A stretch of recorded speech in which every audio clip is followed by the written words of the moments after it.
भ्रष्टाचार को लेकर अक्सर सुर्खियों में रहने वाला झारखंड एक बार फिर से विवादों में आया है। इस बार ईडी के रडार में आए हैं मंत्री आलमगीर आलम के करीबी। दरअसल बीते सोमवार को ईडी की टीम ने मंत्री आलमगीर आलम के ओएसडी संजीव लाल के नौकर जहांगीर आलम के आवास पर छापेमारी की। इस छापेमारी में ईडी ने लगभग 35 करोड़ नकद जब्त किया है और ज्वेलरी भी जब्त की गई।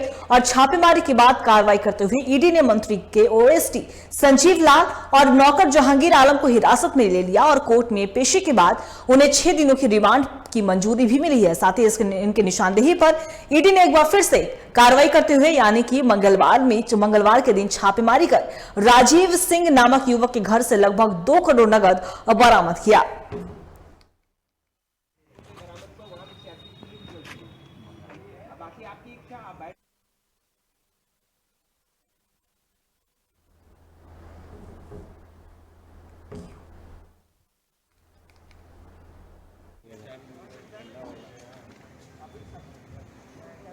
वाला है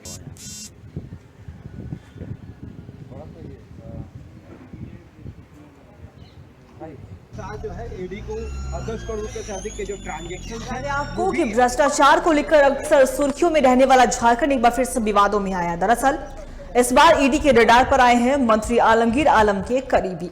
बीते सोमवार से लगातार ईडी की छापेमारी चली और ऐसे में ईडी ने मंत्री आलमगीर आलम के निजी सचिव संजीव लाल के नौकर यानी कि जहांगीर आलम के आवास पर छापेमारी की और इस छापेमारी के बाद ईडी ने लगभग 35 करोड़ नकद भी जब्त किया।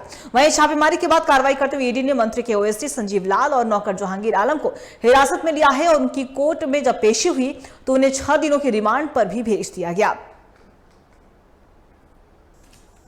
इसी खबर पे और भी ज्यादा जानकारी के लिए हमारे झारखंड स्टेट है राकेश जी हमारे साथ जुड़ चुके हैं।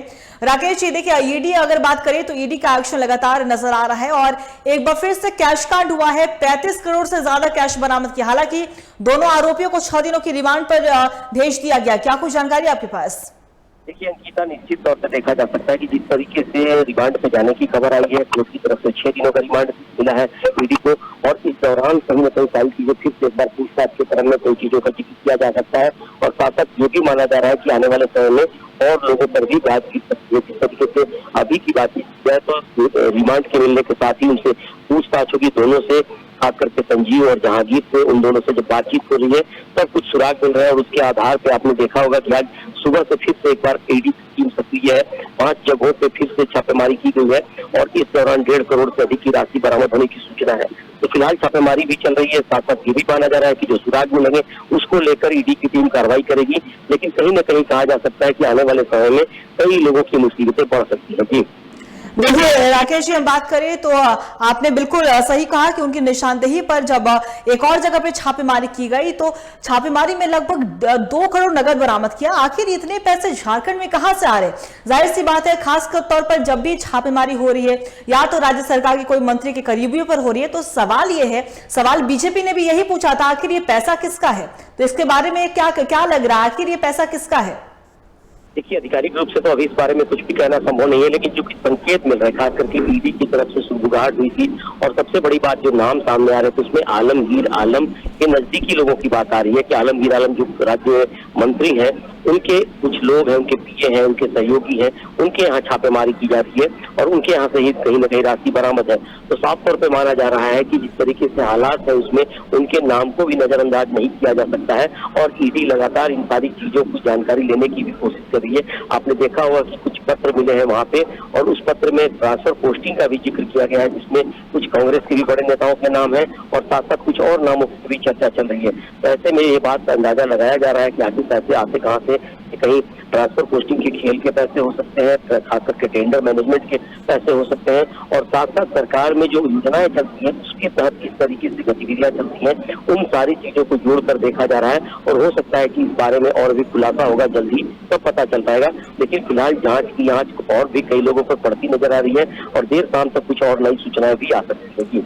राकेश जी, मेरा आपसे एक आखिरी सवाल रहेगा। देखिए, लोकसभा चुनाव नजदीक है, सभी दलों ने कहीं ना कहीं अपनी कमर कस ली है और दावे भी किए जा रहे हैं कि उनकी ही जीत होगी, लेकिन जिस तरीके से राज्य सरकार के जो मंत्री हैं उन पर कहीं ना कहीं ईडी की गाज गिरती है, उसके बाद आरोप प्रत्यारोप का दौर शुरू होता है। बीजेपी वाले कहते हैं कि उन लोग भ्रष्टाचारी हैं, लेकिन अगर दूसरी तरफ हम सत्ता पक्ष की बात करें तो उनका कहना रहता है कि बीजेपी के लोग ये करवा रहे हैं।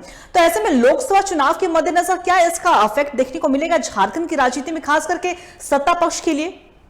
देखिए, तमाम बड़े नेता, खास करके बीजेपी के प्रधानमंत्री से लेकर राज्य के तमाम बड़े नेताओं ने अपने बयान दिए हैं। बाबूलाल मरांडी से कल मेरी बातचीत हो रही थी और साफ तौर पे कहा जा सकता है कि अमर बावरिया ने अभी थोड़ी देर पहले प्रेस कॉन्फ्रेंस किया है।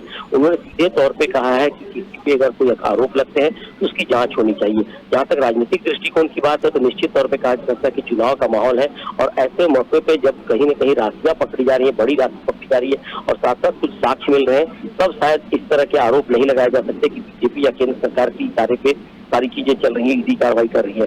अब जाकर जनता भी ये जानना चाहती है कि जिस तरीके से कार्रवाई ईडी की हो रही है उसमें सचमुच कहीं न कहीं कुछ साक्ष्य और कुछ तथ्य मिल रहे हैं जिसके आधार पर कार्रवाई की जा रही है। तो साफ तौर पे लगता है कि आने वाले समय में राजनीतिक हलकों में भी चर्चा तेजी से बढ़ेगी और साथ साथ चुनावी माहौल में भी इस बात को लेकर जनता जानने की कोशिश करेगी कि आखिर कौन उनके लिए बेहतर प्रत्याशी हो सकता है, कौन सी सरकार भ्रष्टाचार मुक्त तरीके से काम कर सकती है। जी राकेश जी, आपका बहुत बहुत शुक्रिया तमाम जानकारी के लिए। अब बने रहिए खबर पे, मैं आपसे लगातार अपडेट लेते रहेंगे। तो बता दें आपको कि सुर्खियों में एक बार फिर से झारखंड आए, एक और कैश कांड हुआ है झारखंड में। बीते दिन की छापेमारी की हम बात कर ले तो यानी कि सोमवार को लगभग 35 करोड़ रुपए बरामद किए गए हैं। मंत्री आलमगीर आलम की जो निजी सचिव है यानी कि संजीव लाल, उनके नौकर जहांगीर आलम के आवास पर ईडी ने दबिश दी थी और लगभग 35 करोड़ नगद के साथ साथ कुछ ज्वेलरी भी जब्त किए गए। अगर हम दूसरे दिन की बात करें यानी कि मंगलवार को, तो उन्हें ईडी ने रिमांड पर लिया, 6 दिनों की रिमांड की मंजूरी मिली और साथ ही साथ उनके निशानदेही पर जब कार्रवाई की गई तो 2 करोड़ रुपए और ईडी को बरामद किया। ऐसे में देखने वाली बात हुई कि ये जांच की जो आंच है और किन किन पर जाके गिरती है।